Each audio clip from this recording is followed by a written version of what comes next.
Capítulo 7. En la encrucijada de los caminos.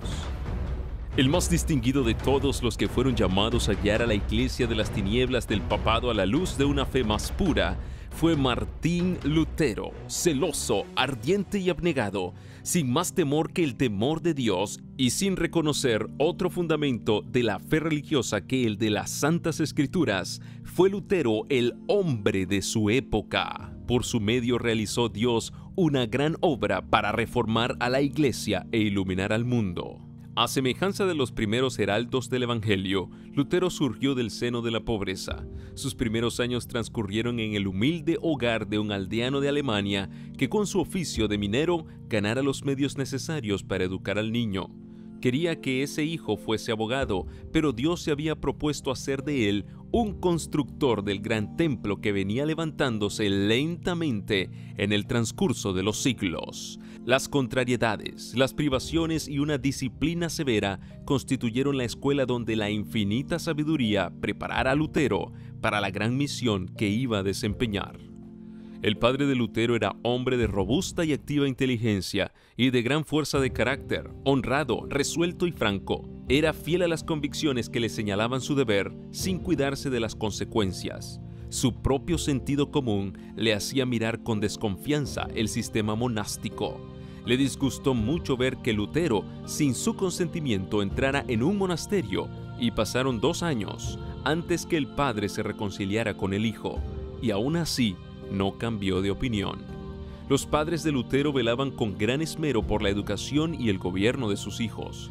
Procuraban instruirlos en el conocimiento de Dios y en la práctica de las virtudes cristianas.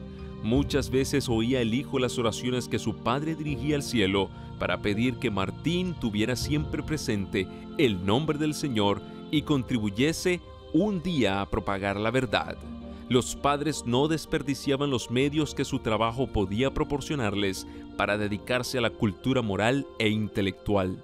Hacían esfuerzos sinceros y perseverantes para preparar a sus hijos para una vida piadosa y útil, siendo siempre firmes y fieles en sus propósitos y obrando a impulsos de su sólido carácter. Eran a veces demasiado severos, pero el reformador mismo, si bien reconoció que se habían equivocado en algunos respectos, no dejó de encontrar en su disciplina más cosas dignas de aprobación que de censura. En la escuela a la cual le enviaran en su tierna edad, Lutero fue tratado con aspereza y hasta con dureza. Tanta era la pobreza de sus padres que al salir de su casa para la escuela de un pueblo cercano, se vio obligado por algún tiempo a ganar su sustento cantando de puerta en puerta y padeciendo hambre con mucha frecuencia. Las ideas religiosas lóbregas y supersticiosas que prevalecían en su tiempo le llenaban de pavor. A veces se iba a acostar con el corazón angustiado, pensando con temor en el sombrío porvenir y viendo en Dios a un juez inexorable y un cruel tirano, más bien que un bondadoso Padre Celestial. Mas a pesar de tantos motivos de desaliento, Lutero siguió resueltamente adelante, puesta la vista en un dechado elevado de moral y de cultura intelectual que le cautivaba el alma. Tenía sed de saber y el carácter serio y práctico de su genio le hacía desear lo sólido y provechoso más bien que lo vistoso y superficial. Cuando a la edad de 18 años ingresó en la Universidad de Erfurt, su situación era más favorable y se le ofrecían perspectivas más brillantes que las que había tenido en años anteriores. Sus padres podían entonces mantenerle más desahogadamente merced a la pequeña hacienda que habían logrado con su laboriosidad y sus economías. Y la influencia de amigos juiciosos había borrado un tanto el sedimento de tristeza que dejara en su carácter su primera educación. Se dedicó a estudiar los mejores autores, atesorando con diligencia sus maduras reflexiones y haciendo suyo el tesoro de conocimientos de los sabios. Aún bajo la dura disciplina de sus primeros maestros, dio señales de distinción y ahora, rodeado de influencias más favorables, vio desarrollarse rápidamente su talento. Por su buena memoria, su activa imaginación, sus sólidas facultades de raciocinio y su incansable consagración al estudio, vino a quedar pronto al frente de sus condiscípulos. La disciplina intelectual maduró su entendimiento y la actividad mental despertó una aguda percepción que le preparó convenientemente para los conflictos de la vida. El temor del Señor moraba en el corazón de Lutero y le habilitó para mantenerse firme en sus propósitos y siempre humilde delante de Dios. Permanentemente dominado por la convicción de que dependía del auxilio divino, comenzaba cada día con oración y elevaba constantemente su corazón a Dios para pedirle su dirección y su auxilio. Orar bien, decía él con frecuencia, es la mejor mitad del estudio. Un día, mientras examinaba unos libros en la biblioteca de la universidad, descubrió Lutero una Biblia latina. Jamás había visto aquel libro, hasta ignoraba que existiese. Había oído porciones de los evangelios y de las epístolas que se leían en el culto público y suponía que eso era todo lo que contenía la Biblia. Ahora veía por primera vez la palabra de Dios completa. Con reverencia mezclada de admiración hojeó las sagradas páginas. Con pulso tembloroso y corazón turbado, leyó con atención las palabras de vida, deteniéndose a veces para exclamar: «¡Ah, si Dios quisiese darme para mí otro libro como este!». Los ángeles del cielo estaban a su lado y rayos de luz del trono de Dios revelaban a su entendimiento los tesoros de la verdad. Siempre había tenido temor de ofender a Dios, pero ahora se sentía como nunca antes convencido de que era un pobre pecador. Un sincero deseo de librarse del pecado y de reconciliarse con Dios le indujo al fin a entrar en un claustro para consagrarse a la vida monástica. Allí se le obligó a desempeñar los trabajos más humillantes y a pedir limosnas de casa en casa.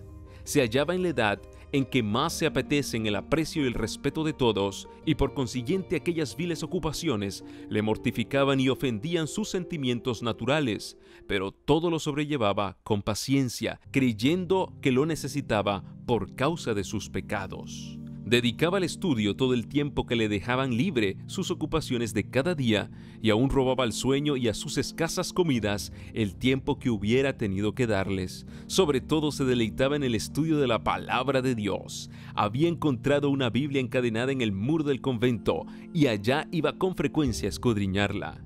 A medida que se iba convenciendo más y más de su condición de pecador, procuraba por medio de sus obras obtener perdón y paz. Observaba una vida llena de mortificaciones, procurando dominar por medio de ayunos y vigilias y de castigos corporales sus inclinaciones naturales, de las cuales la vida monástica no le había librado. No rehuía sacrificio alguno con tal de llegar a poseer un corazón limpio que mereciese la aprobación de Dios. Verdaderamente, decía él más tarde, yo fui un fraile piadoso y seguí con mayor severidad de la que puedo expresar las reglas de mi orden. Si algún fraile hubiera podido entrar en el cielo por sus obras monacales, no hay duda que yo hubiera entrado. Si hubiera dado mucho tiempo a aquella rigidez, me hubiera hecho morir a fuerza de austeridades. A consecuencia de esta dolorosa disciplina perdió sus fuerzas y sufrió convulsiones y desmayos de los que jamás pudo reponerse enteramente. Pero a pesar de todos sus esfuerzos, su alma agobiada no hallaba alivio y al fin fue casi arrastrado a la desesperación. Cuando Lutero creía que todo estaba perdido, Dios le deparó un amigo que le ayudó. El piadoso Staupitz le expuso la palabra de Dios y le indujo a apartar la mirada de sí mismo, a dejar de contemplar un castigo venidero infinito por haber violado la ley de Dios y a acudir a Jesús, el Salvador que le perdonaba sus pecados. En lugar de martirizarte por tus faltas, échate en los brazos del Redentor, confía en Él, en la justicia de su vida, en la expiación de su muerte. Escucha al Hijo de Dios que se hizo hombre para asegurarte el favor divino. Ama a quien primero te amó. Así se expresaba este mensajero de la misericordia. Sus palabras hicieron honda impresión en el ánimo de Lutero. Después de larga lucha contra los errores que por tanto tiempo albergara, pudo asirse de la verdad y la paz reinó en su alma atormentada. Lutero fue ordenado sacerdote y se le llamó del claustro a una cátedra de la Universidad de Wittenberg. Allí se dedicó al estudio de las Santas Escrituras en las lenguas originales. Comenzó a dar conferencias sobre la Biblia y de este modo el libro de los Salmos, los Evangelios y las epístolas fueron abiertos al entendimiento de multitudes de oyentes que escuchaban aquellas enseñanzas con verdadero deleite. Staupitz, su amigo y superior, le instaba a que ocupara el púlpito y predicase la palabra de Dios. Lutero vacilaba sintiéndose indigno de hablar al pueblo en lugar de Cristo. Solo después de larga lucha consigo mismo, se rindió a las súplicas de sus amigos. era ya poderoso en las Sagradas Escrituras y la gracia del Señor descansaba sobre él. Su elocuencia cautivaba a los oyentes, la claridad y el poder con que presentaba la verdad persuadía a todos y su fervor conmovía los corazones. Lutero seguía siendo hijo sumiso de la Iglesia papal y no pensaba cambiar. La providencia de Dios le llevó a hacer una visita a Roma. Emprendió el viaje a pie, hospedándose en los conventos que hallaba en el camino. En uno de ellos, en Italia, quedó maravillado de la magnificencia, la riqueza y el lujo que se presentaron ante su vista. Dotados de bienes propios de príncipes, vivían los monjes en espléndidas mansiones, se ataviaban con los trajes más ricos y preciosos y se regalaban en suntuosa mesa. Consideró Lutero todo aquello que tanto contrastaba con la vida de abnegación y de privaciones que él llevaba y se quedó perplejo. Finalmente vislumbró en lontananza la ciudad de las 7 colinas. Con profunda emoción cayó de rodillas y levantando las manos hacia el cielo exclamó: «¡Salve Roma Santa!». Entró en la ciudad, visitó las iglesias, prestó oído a las maravillosas narraciones de los sacerdotes y de los monjes y cumplió con todas las ceremonias de ordenanza. Por todas partes veía escenas que le llenaban de extrañeza y horror. Notó que había iniquidad entre todas las clases del clero. Oyó a los sacerdotes contar chistes indecentes y se escandalizó de la espantosa profanación de que hacían gala los prelados aún en el acto de decir misa. Al mezclarse con los monjes y con el pueblo, descubrió en ellos una vida de disipación y lascivia. Doquiera volviera la cara, tropezaba con libertinaje y corrupción en vez de santidad. Sin verlo, escribió él, no se podría creer que en Roma se cometan pecados y acciones infames, y por lo mismo acostumbran decir: si hay un infierno, no puede estar en otra parte que debajo de Roma, y de este abismo salen todos los pecados. Por decreto expedido poco antes, prometía el Papa indulgencia a todo aquel que se subiese de rodillas la escalera de Pilato, que se decía ser la misma que había pisado nuestro Salvador al bajar del tribunal romano y que, según aseguraban, había sido llevada de Jerusalén a Roma de un modo milagroso. Un día, mientras estaba Lutero subiendo devotamente aquellas gradas, recordó de pronto estas palabras que como trueno repercutieron en su corazón: «El justo vivirá por la fe», Romanos 1:17. Púsose de pronto de pie y huyó de aquel lugar sintiendo vergüenza y horror. Ese pasaje bíblico no dejó nunca de ejercer poderosa influencia en su alma. Desde entonces vio con más claridad que nunca el engaño que significaba para el hombre confiar en sus propias obras para su salvación y cuán necesario es tener fe constante en los méritos de Cristo. Sus ojos se habían abierto y ya no se cerrarían jamás para dar crédito a los engaños del papado. Al apartarse de Roma sus miradas, su corazón se apartó también, y desde entonces la separación se hizo más pronunciada hasta que Lutero concluyó por cortar todas sus relaciones con la Iglesia papal. Después de su regreso de Roma, recibió Lutero en la Universidad de Wittenberg el grado de doctor en teología. Tenía pues mayor libertad que antes para consagrarse a las Santas Escrituras, que tanto amaba. Había formulado el voto solemne de estudiar cuidadosamente y de predicar con toda fidelidad y por toda la vida la palabra de Dios, y no los dichos ni las doctrinas de los papas. Ya no sería en lo sucesivo un mero monje o profesor, sino el heraldo autorizado de la Biblia. Había sido llamado como pastor para apacentar el rebaño de Dios, que estaba hambriento y sediento de la verdad. Declaraba firmemente que los cristianos no debieran admitir más doctrinas que las que tuviesen apoyo en la autoridad de las Sagradas Escrituras. Estas palabras minaban los cimientos en que descansaba la supremacía papal. Contenían los principios vitales de la Reforma.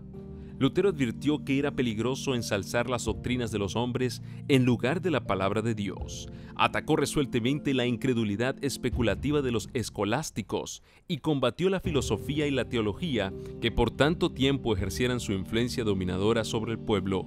Denunció el estudio de aquellas disciplinas no solo como inútil, sino como pernicioso, y trató de apartar la mente de sus oyentes de los sofismas de los filósofos y de los teólogos, y de hacer que se fijasen más bien en las eternas verdades expuestas por los profetas y los apóstoles. Era muy precioso el mensaje que Lutero daba a las ansiosas muchedumbres que pendían de sus palabras. Nunca antes habían oído tan hermosas enseñanzas. Las buenas nuevas de un amante Salvador, la seguridad del perdón y de la paz por medio de su sangre expiatoria, regocijaban los corazones e inspiraban en todos una esperanza de vida inmortal. Encendióse así en Wittenberg la luz cuyos rayos iban a esparcirse por todas partes del mundo y que aumentaría en esplendor hasta el fin de los tiempos. Pero la luz y las tinieblas no pueden conciliarse. Entre el error y la verdad media un conflicto inevitable. Sostener y defender uno de ellos es atacar y vencer al otro. Nuestro Salvador ya lo había declarado: no vine a traer paz sino espada, Mateo 10:34, y el mismo Lutero dijo pocos años después de principiada la Reforma: no me conducía a Dios, sino que me impelía y me obligaba. Yo no era dueño de mí mismo, quería permanecer tranquilo y me veía lanzado en medio de tumultos y revoluciones. En aquella época de su vida estaba a punto de verse obligado a entrar en la contienda. La iglesia romana hacía comercio con la gracia de Dios. Las mesas de los cambistas, Mateo 21:12, habían sido colocadas junto a los altares y llenaba el aire la gritería de los que compraban y vendían. Con el pretexto de reunir fondos para la erección de la iglesia de San Pedro en Roma, se ofrecían en venta pública con autorización del Papa indulgencias por el pecado. Con el precio de los crímenes se iba a construir un templo para el culto divino y la piedra angular se echaba sobre cimientos de iniquidad. Empero los mismos medios que adoptara Roma para engrandecerse fueron los que hicieron caer el golpe mortal que destruyó su poder y su soberbia. Aquellos medios fueron lo que exasperó al más abnegado y afortunado de los enemigos del papado y le hizo iniciar la lucha que estremeció el trono de los papas e hizo tambalear la triple corona en la cabeza del pontífice. El encargado de la venta de indulgencias en Alemania, un monje llamado Tetzel, era reconocido como culpable de haber cometido las más viles ofensas contra la sociedad y contra la ley de Dios, pero habiendo escapado del castigo que merecieran sus crímenes, recibió el encargo de propagar los planes mercantiles y nada escrupulosos del Papa. Con atroz cinismo, divulgaba las mentiras más desvergonzadas y contaba leyendas maravillosas para engañar al pueblo ignorante, crédulo y supersticioso. Si hubiese tenido la Biblia, no se habría dejado engañar. Pero, para poderlo sujetar bajo el dominio del papado y para acrecentar el poderío y los tesoros de los ambiciosos jefes de la iglesia, se le había privado de la Escritura. Cuando entraba Tetzel en una ciudad, iba delante de él un mensajero gritando: «La gracia de Dios y la del Padre Santo están a las puertas de la ciudad», y el pueblo recibía al blasfemo usurpador como si hubiera sido el mismo Dios que hubiera descendido del cielo. El infame tráfico se establecía en la iglesia y Tetzel ponderaba las indulgencias desde el púlpito como si hubiesen sido el más precioso don de Dios. Declaraba que en virtud de los certificados de perdón que ofrecía, quedábanle perdonados al que compraba las indulgencias, aún aquellos pecados que desease cometer después, y que ni aún el arrepentimiento era necesario. Hasta aseguraba a sus oyentes que las indulgencias tenían poder para salvar no solo a los vivos, sino también a los muertos, y que en el instante que las monedas resonaran al caer en el fondo de su cofre, el alma por la cual se hacía el pago escaparía del purgatorio y se dirigiría al cielo. Cuando Simón el mago intentó comprar a los apóstoles el poder de hacer milagros, Pedro le respondió: «Tu dinero perezca contigo, que piensas que el don de Dios se gane por dinero», Hechos 8:20. Pero millares de personas aceptaban ávidamente el ofrecimiento de Tetzel. Sus arcas se llenaban de oro y plata. Una salvación que podía comprarse con dinero era más fácil de obtener que la que requería arrepentimiento, fe y un diligente esfuerzo para resistir y vencer el mal. La doctrina de las indulgencias había encontrado opositores entre hombres instruidos y piadosos del seno mismo de la Iglesia de Roma, y eran muchos los que no tenían fe en acertos tan contrarios a la razón y a las Escrituras. Ningún prelado se atrevía a levantar la voz para condenar el inicuo tráfico, pero los hombres empezaban a turbarse y a inquietarse, y muchos se preguntaban ansiosamente si Dios no obraría por medio de alguno de sus siervos para purificar su iglesia. Lutero, aunque seguía adhiriéndose estrictamente al Papa, estaba horrorizado por las blasfemas declaraciones de los traficantes en indulgencias. Muchos de sus feligreses habían comprado certificados de perdón y no tardaron en acudir a su pastor para confesar sus pecados, esperando de él la absolución, no porque fueran penitentes y desearan cambiar de vida, sino por el mérito de las indulgencias. Lutero les negó la absolución y les advirtió que, como no se arrepintiesen y no reformasen su vida, morirían en sus pecados. Llenos de perplejidad, recurrieron a Tetzel para quejarse de que su confesor no aceptaba los certificados, y hubo algunos que con toda energía exigieron que se les devolviese su dinero. El fraile se llenó de ira, lanzó las más terribles maldiciones, hizo encender hogueras en las plazas públicas y declaró que había recibido del Papa la orden de quemar a los herejes que osaran levantarse contra sus santísimas indulgencias. Lutero inició entonces resueltamente su obra como campeón de la verdad. Su voz se oyó desde el púlpito en solemne exhortación. Expuso al pueblo el carácter ofensivo del pecado y enseñóle que es imposible al hombre reducir su culpabilidad o evitar el castigo por sus propias obras. Solo el arrepentimiento ante Dios y la fe en Cristo podían salvar al pecador. La gracia de Cristo no podía comprarse. Era un don gratuito. Aconsejaba a sus oyentes que no comprasen indulgencias, sino que tuviesen fe en el Redentor crucificado. Refería su dolorosa experiencia personal, diciéndoles que en vano había intentado por medio de la humillación y de las mortificaciones del cuerpo asegurar su salvación, y afirmaba que desde que había dejado de mirarse a sí mismo y había confiado en Cristo, había encontrado paz y gozo para su corazón. Viendo que Tetzel seguía con su tráfico y sus impías declaraciones, resolvió Lutero hacer una protesta más enérgica contra semejantes abusos. Pronto ofrecióse la excelente oportunidad.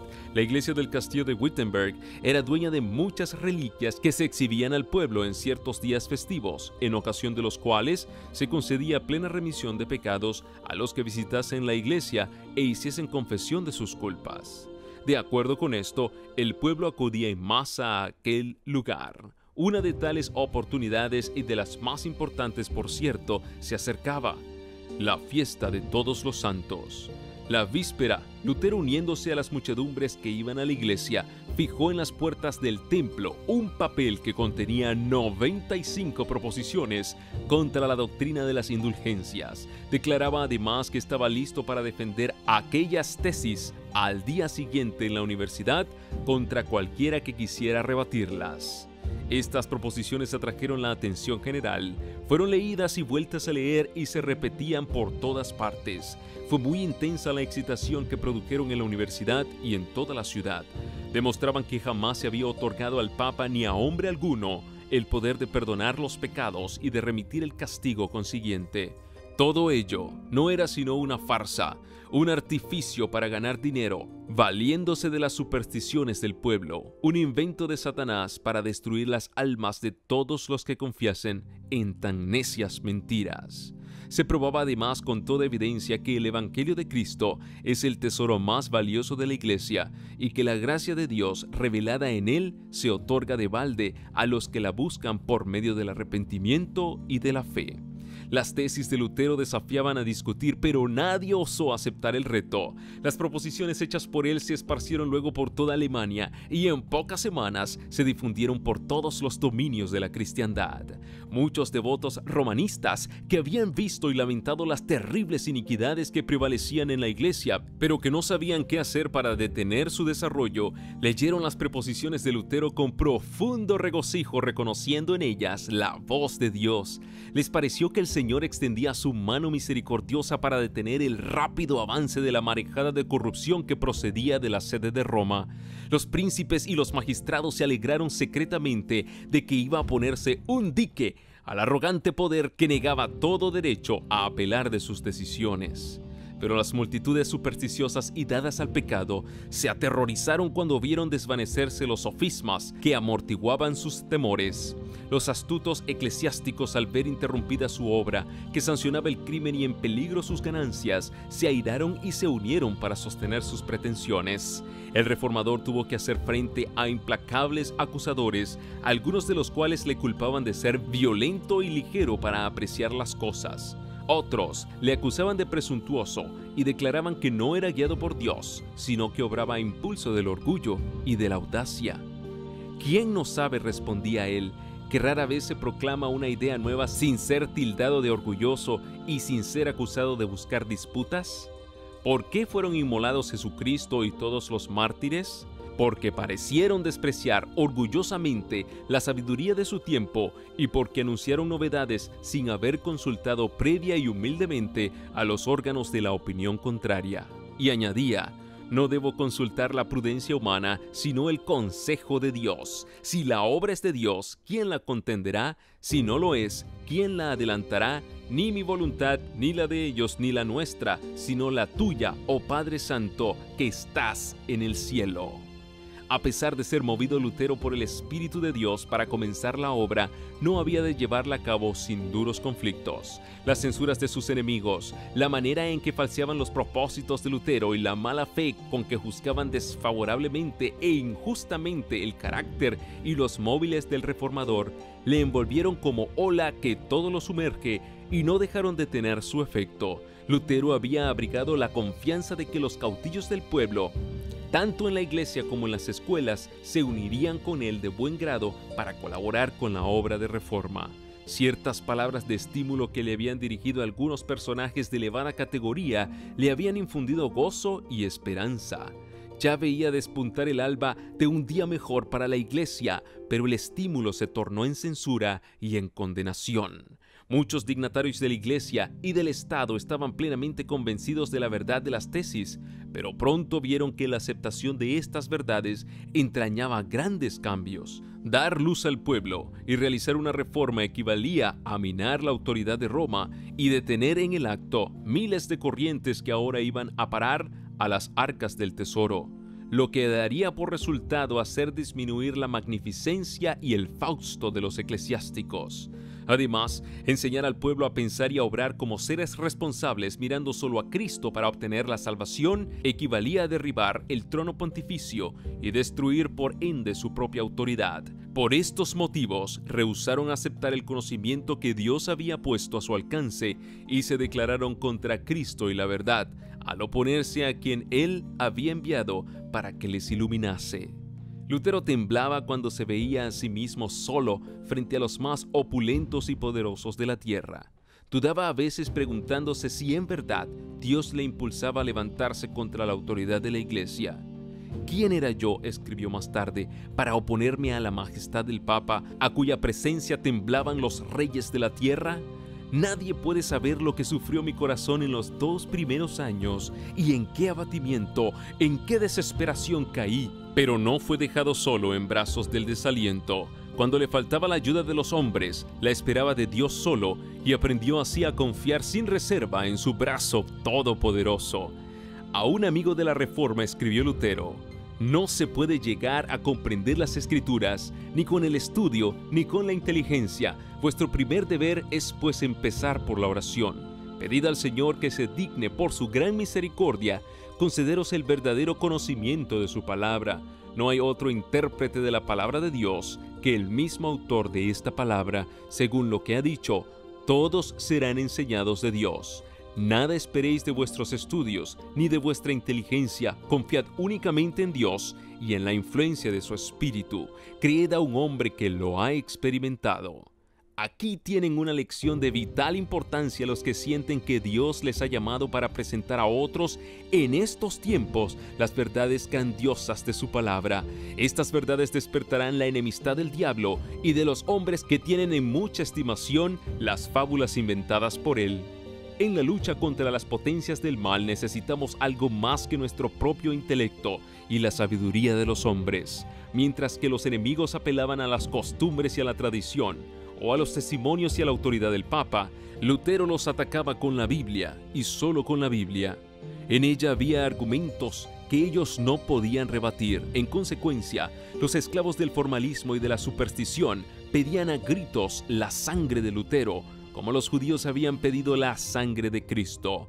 Es un hereje, decían los fanáticos romanistas. Es un crimen de alta traición contra la Iglesia dejar vivir una hora más tan horrible hereje que preparen al punto un cadalso para él.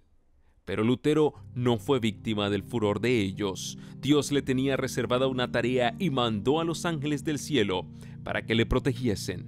Pero muchos de los que recibieron de él la preciosa luz resultaron blanco de la ira del demonio y por causa de la verdad sufrieron valientemente el tormento y la muerte. Las enseñanzas de Lutero despertaron por toda Alemania la atención de los hombres reflexivos. Sus sermones y demás escritos arrojaban rayos de luz que alumbraban y despertaban a miles y miles de personas.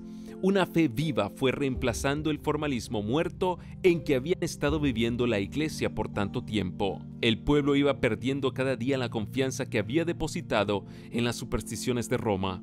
Poco a poco iban desapareciendo las fallas de los prejuicios. La palabra de Dios, por medio de la cual probaba Lutero cada doctrina y cada acerto, era como una espada de dos filos que penetraba en los corazones del pueblo. Por doquiera se notaba un gran deseo de adelanto espiritual. En todas partes había hambre y sed de justicia como no se habían conocido por siglos. Los ojos del pueblo, acostumbrados por tanto tiempo a mirar los ritos humanos y a los mediadores terrenales, se apartaban de estos y se fijaban con arrepentimiento y fe en Cristo y en Cristo crucificado. Este interés general contribuyó a despertar más los recelos de las autoridades papales. Lutero fue citado a Roma para que contestara el cargo de herejía que pesaba sobre él. Este mandato llenó de espanto a sus amigos. Comprendían muy bien el riesgo que correría en aquella ciudad corrompida y embriagada con la sangre de los mártires de Jesús, de modo que protestaron contra su viaje a Roma y pidieron que fuese examinado en Alemania. Así se convino al fin y se eligió al delegado papal que debería entender el asunto. En las instrucciones que a este dio el pontífice, se hacía constar que Lutero había sido declarado ya hereje. Se encargaba pues al legado que le procesara y le constriñera sin tardanza. En caso de que persistiera firme y el legado no lograra apoderarse de su persona, tenía poder para proscribirle de todos los puntos de Alemania, así como para desterrar, maldecir y excomulgar a todos sus adherentes. Además, para arrancar de raíz la pestilente herejía, el Papa dio órdenes a su legado de que excomulgara a todos los que fueran negligentes en cuanto a prender a Lutero y a sus correligionarios para entregarlos a la venganza de Roma, cualquiera que fuera su categoría en la Iglesia o en el Estado, con excepción del emperador. Esto revelaba el verdadero espíritu del papado. No hay en todo el documento un vestigio de principio cristiano ni de la justicia más elemental.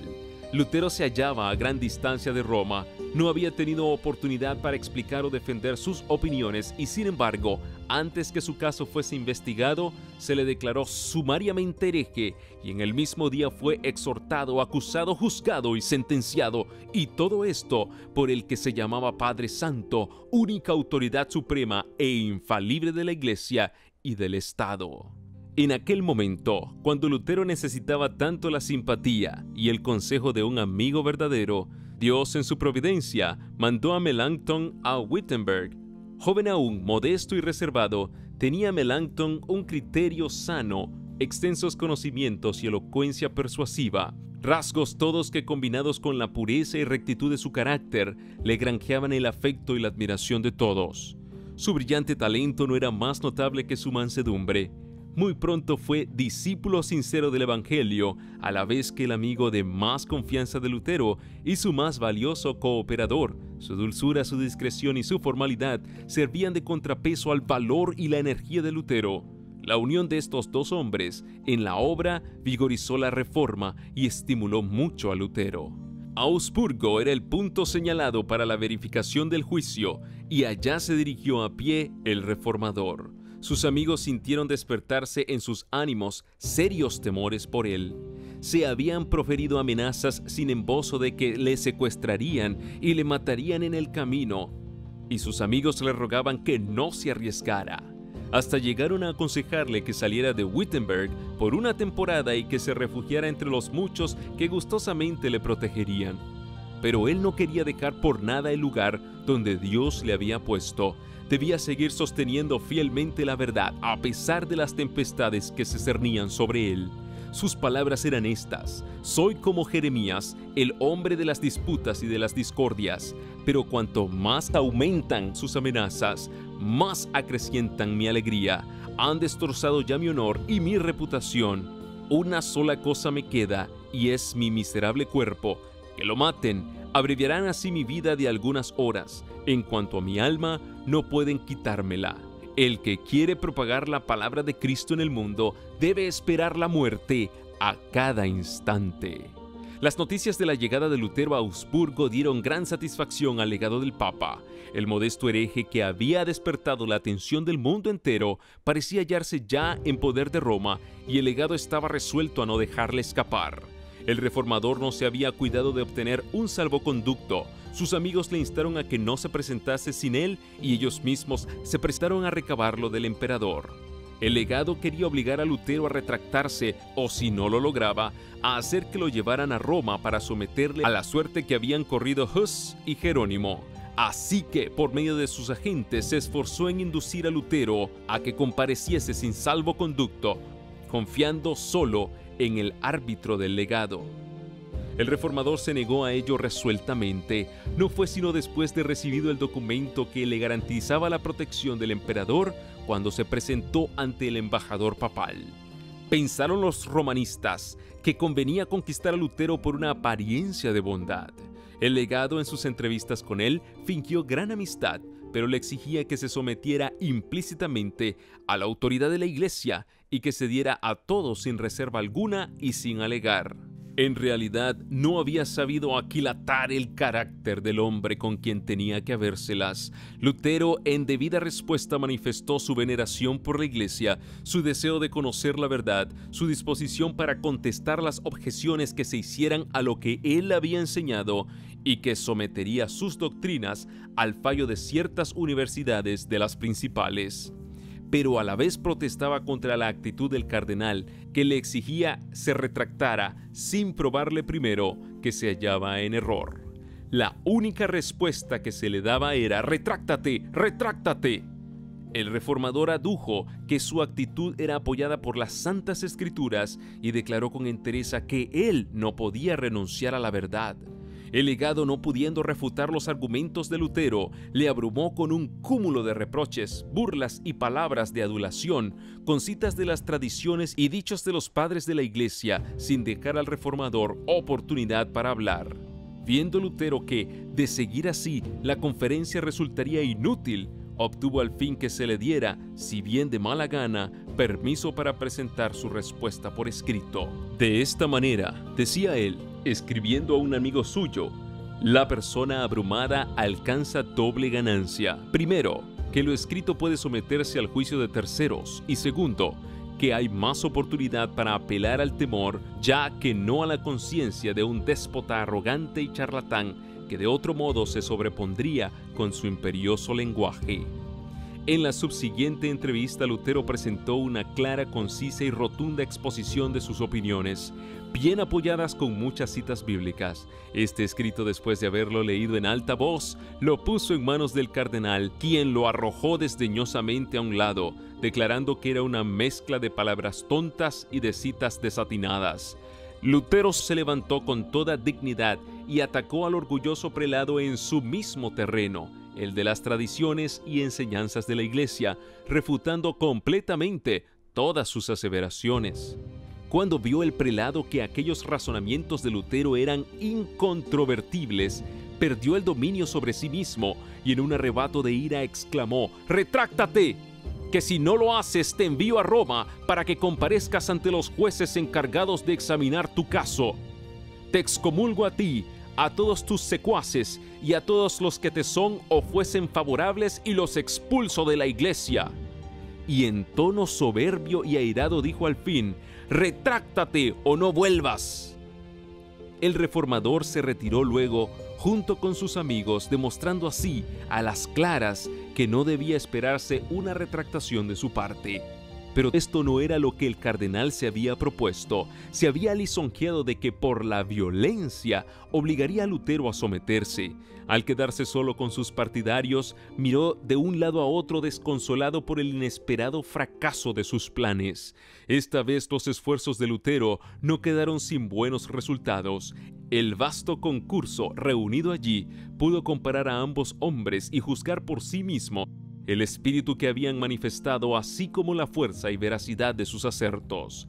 ¡Cuán grande era el contraste! El reformador sencillo, humilde, firme, se apoyaba en la fuerza de Dios, teniendo de su parte a la verdad, mientras que el representante del Papa, dándose importancia, intolerante, hinchado de orgullo, falto de juicio, no tenía un solo argumento de las Santas Escrituras y solo gritaba con impaciencia: si no te retractas, serás despachado a Roma para que te castiguen. No obstante tener Lutero un salvoconducto, los romanistas intentaban apresarle. Sus amigos insistieron en que, como ya era inútil su presencia allí, debía volver a Wittenberg sin demora y que era menester ocultar sus propósitos con el mayor sigilo. Conforme con esto, salió de Augsburgo antes del alba, a caballo y acompañado solamente por un guía que le proporcionara el magistrado. Con mucho cuidado cruzó las desiertas y obscuras calles de la ciudad. Enemigos vigilantes y crueles complotaban su muerte. ¿Lograría burlar las redes que le tendían? Momentos de ansiedad y de solemne oración eran aquellos. Llegó a una pequeña puerta practicada en el muro de la ciudad, le fue abierta y pasó con su guía sin impedimento alguno. Viéndose ya seguros fuera de la ciudad, los fugitivos apresuraron su huida y antes de que el legado se enterara de la partida de Lutero, ya se hallaba éste fuera del alcance de sus perseguidores. Satanás y sus emisarios habían sido derrotados. El hombre a quien pensaban tener en su poder se les había escapado como un pájaro de la red del cazador. Al saber que Lutero se había ido, el legado quedó anonadado por la sorpresa y el furor. Había pensado recibir grandes honores por su sabiduría y aplomo al tratar con el perturbador de la iglesia, y ahora quedaban frustradas sus esperanzas. Expresó su enojo en una carta que dirigió a Federico, elector de Sajonia, para quejarse amargamente de Lutero y exigir que Federico enviase a Roma al reformador o que le desterrase de Sajonia. En su defensa había pedido Lutero que el legado o el Papa le demostrara sus errores por las Santas Escrituras y se había comprometido solemnemente a renunciar a sus doctrinas si le probaban que estaban en contradicción con la palabra de Dios. También había expresado su gratitud al Señor por haberle tenido por digno de sufrir por tan sagrada causa. El elector tenía escasos conocimientos de las doctrinas reformadas, pero le impresionaban profundamente el candor, la fuerza y la claridad de las palabras de Lutero, y Federico resolvió protegerle mientras no le demostrasen que el reformador estaba en error. Contestando las peticiones del prelado, dijo: en vista de que el doctor Martín Lutero compareció a vuestra presencia en Augsburgo, debéis estar satisfecho. No esperábamos que, sin haberlo convencido, pretendieseis obligarlo a retractarse. Ninguno de los sabios que se hallan en nuestros principados nos han dicho que la doctrina de Martín fuese impía, anticristiana y herética, y el príncipe rehusó enviar a Lutero a Roma y arrojarle de sus estados. El elector notaba un decaimiento general en el estado moral de la sociedad. Se necesitaba una grande obra de reforma. Las disposiciones tan complicadas y costosas requeridas para refrenar y castigar los delitos estarían de más si los hombres reconociesen y acatasen los mandatos de Dios y los dictados de una conciencia iluminada. Vio que los trabajos de Lutero tendían a ese fin y se regocijó secretamente de que una influencia mejor se hiciese sentir en la iglesia. Vio asimismo que como profesor de la universidad, Lutero tenía mucho éxito. Solo había transcurrido un año desde que el reformador fijara sus tesis en la iglesia del castillo y ya se notaba una disminución muy grande en el número de peregrinos que concurrían allí en la fiesta de Todos los Santos. Roma estaba perdiendo adoradores y ofrendas, pero al mismo tiempo había otros que se encaminaban a Wittenberg, no como peregrinos que iban a adorar reliquias, sino como estudiantes que invadían las escuelas para instruirse. Los escritos de Lutero habían despertado en todas partes nuevo interés por el conocimiento de las Sagradas Escrituras, y no solo de todas partes de Alemania, sino que hasta de otros países acudían estudiantes a las aulas de la universidad. Había jóvenes que, al ver a Wittenberg por primera vez, levantaban sus manos al cielo y alababan a Dios, porque hacía brillar en aquella ciudad, como en otro tiempo en Sión, la luz de la verdad, y la enviaba hasta a los países más remotos. Lutero no estaba aún convertido del todo de los errores del romanismo, pero cuando comparaba los sagrados oráculos con los decretos y las constituciones papales, se maravillaba. Leo escribió: los decretos de los pontífices y no sé si el Papa es el mismo anticristo o su apóstol, de tal manera está Cristo desfigurado y crucificado en ellos. A pesar de esto, Lutero seguía sosteniendo la Iglesia romana y no había pensado en separarse de la comunión de ella. Los escritos del Reformador y sus doctrinas se estaban difundiendo por todas las naciones de la cristiandad. La obra se inició en Suiza y Holanda. Llegaron ejemplares de sus escritos a Francia y España. En Inglaterra recibieron sus enseñanzas como palabra de vida. La verdad se dio a conocer en Bélgica e Italia. Miles de creyentes despertaban de su mortal letargo y recibían el gozo y la esperanza de una vida de fe. Roma se exasperaba más y más con los ataques de Lutero, y de entre los más encarnizados enemigos de este, y aún de entre los doctores de las universidades católicas, hubo quienes declararon que no se imputaría pecado al que matase al rebelde monje. Cierto día un desconocido se acercó al reformador con una pistola escondida debajo de su manto y le preguntó por qué iba solo. «Estoy en manos de Dios», contestó Lutero. «Él es mi fuerza y mi amparo. ¿Qué puede hacerme el hombre mortal?». Al oír estas palabras, el hombre se demudó y huyó como si se hubiera hallado en presencia de los ángeles del cielo. Roma estaba resuelta a aniquilar a Lutero, pero Dios era su defensa. Sus doctrinas se oían por doquiera, en las cabañas, en los conventos, en los palacios de los nobles, en las academias y en la corte de los reyes. Y aún hubo hidalgos que se levantaron por todas partes para sostener los esfuerzos del reformador. Por aquel tiempo fue cuando Lutero, al leer las obras de Hus, descubrió que la gran verdad de la justificación por la fe, que él mismo enseñaba y sostenía, había sido expuesta por el reformador bohemio. «Todos hemos sido husitas», dijo Lutero, aunque sin saberlo. «Pablo, Agustín y yo mismo», y añadía, «Dios pedirá cuentas al mundo, porque la verdad fue predicada hace ya un siglo y la quemaron». En un llamamiento que dirigió Lutero al emperador y a la nobleza de Alemania en pro de la reforma del cristianismo, decía, refiriéndose al Papa: «Es una cosa horrible contemplar al que se titula vicario de Cristo ostentando una magnificencia superior a la de los emperadores. ¿Es esto parecerse al pobre Jesús o al humilde San Pedro? Él es, dicen, el Señor del mundo, mas Cristo, del cual se jacta ser el vicario, dijo: mi reino no es de este mundo». ¿El reino de un vicario se extendería más allá que el de su Señor? Hablando de las universidades decía: «Temo mucho que las universidades sean unas anchas puertas del infierno si no se aplican cuidadosamente a explicar la Escritura Santa y grabarla en el corazón de la juventud. Yo no aconsejaré a nadie que coloque a su hijo donde no reine la Escritura Santa. Todo instituto donde los hombres no están constantemente ocupados con la palabra de Dios se corromperá». Este llamamiento circuló con rapidez por toda Alemania e influyó poderosamente en el ánimo del pueblo. La nación entera se sentía conmovida y muchos se apresuraban a alistarse bajo el estandarte de la Reforma. Los opositores de Lutero, que se consumían en deseos de venganza, exigían que el Papa tomara medidas decisivas contra él. Se decretó que sus doctrinas fueran condenadas inmediatamente. Se concedió un plazo de 60 días al reformador y a sus correligionarios, al cabo de los cuales, si no se retractaban, serían todos excomulgados. Fue un tiempo de crisis terrible para la Reforma. Durante siglos la sentencia de excomunión pronunciada por Roma había subido en el terror a los monarcas más poderosos y había llenado los más soberbios imperios con desgracias y desolaciones. Aquellos sobre quienes caía la condenación eran mirados con espanto y horror, quedaban incomunicados de sus semejantes y se les trataba como a bandidos a quienes se debía perseguir hasta exterminarlos. Lutero no ignoraba la tempestad que estaba a punto de desencadenarse sobre él, pero se mantuvo firme, confiando en que Cristo era su escudo y fortaleza.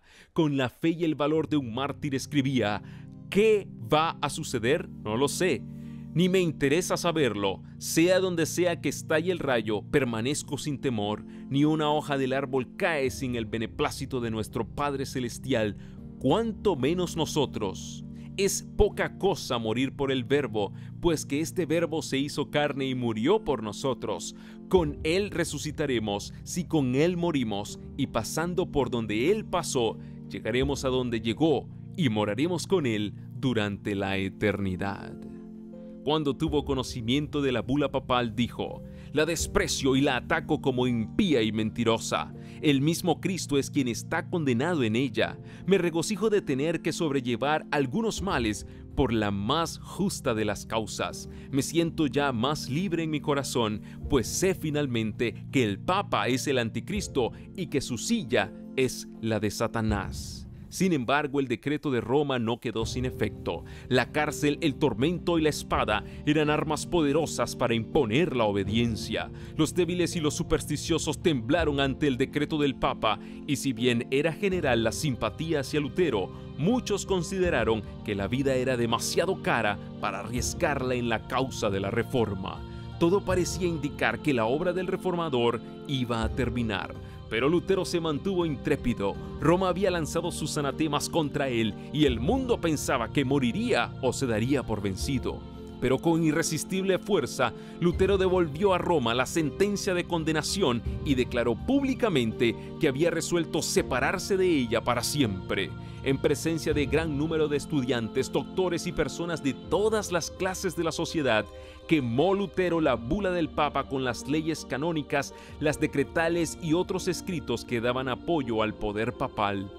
Al quemar mis libros, dijo él, mis enemigos han podido causar mengua a la verdad en el ánimo de la plebe y destruir sus almas. Por esto yo también he destruido sus libros. Ha principiado una lucha reñida. Hasta aquí no he hecho sino chancear con el Papa. Principié esta obra en nombre de Dios y ella se acabará sin mí y por su poder. A los escarnios de sus enemigos que le desafiaban por la debilidad de su causa, contestaba Lutero: ¿quién puede decir que no sea Dios el que me ha elegido y llamado, y que ellos al menospreciarme no deberían temer que están menospreciando a Dios mismo? Moisés iba solo a la salida de Egipto, Elías estaba solo en los días del rey Acab, Isaías solo en Jerusalén, Ezequiel solo en Babilonia. Dios no escogió jamás por profeta ni al sumo sacerdote ni a otro personaje distinguido, sino que escogió generalmente a hombres humildes y menospreciados, y en cierta ocasión a un pastor, Amós. En todo tiempo, los santos debieron, con peligro de su vida, reprender a los grandes, a los reyes, a los príncipes, a los sacerdotes y a los sabios. Yo no digo que soy un profeta, pero digo que deben temer precisamente porque yo soy solo y porque ellos son muchos. De lo que estoy cierto es de que la palabra de Dios está conmigo y no con ellos. No fue sino después de haber sostenido una terrible lucha en su propio corazón cuando se decidió finalmente Lutero a separarse de la iglesia. En aquella época de su vida escribió lo siguiente: cada día comprendo mejor lo difícil que es para uno desprenderse de los escrúpulos que le fueron imbuidos en la niñez. Oh, cuánto no me ha costado, a pesar de que me sostiene la Santa Escritura, convencerme de que es mi obligación encararme yo solo con el Papa y presentarlo como el anticristo. ¿Cuántas no han sido las tribulaciones de mi corazón? ¿Cuántas veces no me he hecho a mí mismo con amargura la misma pregunta que he oído frecuentemente de labios de los papistas? ¿Tú solo eres sabio? ¿Todos los demás están errados? ¿Qué sucederá si al fin de todo eres tú el que estás en error y envuelves en el engaño a tantas almas que serán condenadas por toda la eternidad? Así luché yo contra mí mismo y contra Satanás hasta que Cristo, por su palabra infalible, fortaleció mi corazón contra estas dudas. El Papa había amenazado a Lutero con la excomunión si no se retractaba, y la amenaza se cumplió. Se expidió una nueva bula para publicar la separación definitiva de Lutero de la Iglesia romana. Se le declaraba maldito por el cielo y se incluía en la misma condenación a todos los que recibiesen sus doctrinas. La gran lucha se iniciaba de lleno. La oposición es la suerte que les toca a todos aquellos a quienes emplea Dios para que prediquen verdades aplicables especialmente a su época. Había una verdad presente o de actualidad en los días de Lutero, una verdad que en aquel tiempo revestía especial importancia, y así hay ahora una verdad de actualidad para la Iglesia en nuestros días. Al Señor, que hace todas las cosas de acuerdo con su voluntad, le ha agradado colocar a los hombres en diversas condiciones y encomendarles deberes particulares propios del tiempo en que viven y según las circunstancias de que están rodeados. Si ellos aprecian la luz que se les ha dado, obtendrán más amplia percepción de la verdad. Pero hoy día, la mayoría no tiene más deseo de la verdad que los papistas enemigos de Lutero. Existe hoy la misma disposición que antaño para aceptar las teorías y tradiciones de los hombres antes que las palabras de Dios. Y los que esparcen hoy este conocimiento de la verdad no deben esperar encontrar más aceptación que la que tuvieron los primeros reformadores. El gran conflicto entre la verdad y la mentira, entre Cristo y Satanás, irá aumentando en intensidad a medida que se acerque el fin de la historia del mundo. Jesús había dicho a sus discípulos: si fueseis del mundo, el mundo os amaría como a cosa suya, mas por cuanto no sois del mundo, sino que yo os he escogido del mundo, por esto os odia el mundo. Acordaos de aquella palabra que os dije: el siervo no es mayor que su Señor. Si me han perseguido a mí, a vosotros también os perseguirán. Si han guardado mi palabra, guardarán también la vuestra. Juan 15, 19 y 20. Y en otra ocasión había dicho abiertamente: ¡ay de vosotros cuando todos los hombres hablaren bien de vosotros! Pues del mismo modo hacían los padres de ellos con los falsos profetas. Lucas 6, 26. En nuestros días, el espíritu del mundo no está más en armonía con el espíritu de Cristo que en tiempos antiguos, y los que predican la palabra de Dios en toda su pureza no encontrarán mejor acogida ahora que entonces. Las formas de oposición a la verdad pueden cambiar. La enemistad puede ser menos aparente en sus ataques porque es más sutil, pero existe el mismo antagonismo que seguirá manifestándose hasta el fin de los siglos.